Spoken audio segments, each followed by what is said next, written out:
Does it sadden you that you're reduced to making that kind of statement? Because you don't strike me as a particularly violent person. It's just a question of what it draws out in you. I think everybody's capable of the most monstrous violence. She seems like a perfectly reasonable person. You know, in some manifestations, she certainly looks fairly benign. She's a middle-aged woman with a hair like candy floss, but she does some of the most monstrous things and shows not just two faces, but seems like any face that suits her at the time, and then tells you that it's a completely honest way to be. And I just can't find any words that are portray my contempt strong enough. And I'm not some little kid that they can say, there now, you're just these young little teenagers who are having your moment of protest. I'm a man, I'm 35 years old, and I'm sick of it, you know, of what's going on in this country.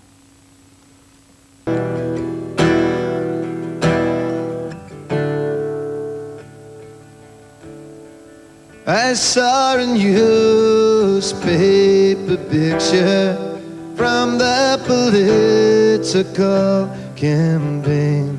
A woman was kissing a child who was obviously in pain. She spills with compassion as that young child's face in her hands she grips. Can you imagine all that greed and avarice coming down on that child's lips? Well, I hope I don't die too soon. I pray the Lord my soul to save. Yes, I'll be a good boy. I'm trying so hard to behave, because there's one thing I know: I'd like to live long enough to savor. It's when they finally put you in the ground, I'll stand on your grave and tramp the dirt down. When England was the whore of the world, Margaret was her madam,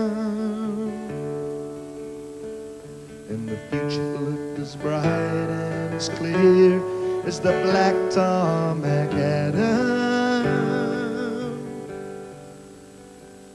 Well, I hope that she sleeps well at night, isn't haunted by every tiny detail.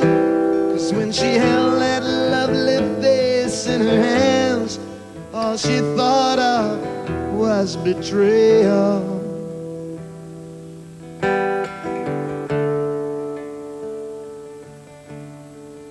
And now the cynical ones say that it all ends the same in the long run. Try telling that to the desperate father who just squeezed the life from his only son. And how it's only voices in your head and dreams you've never dreamt.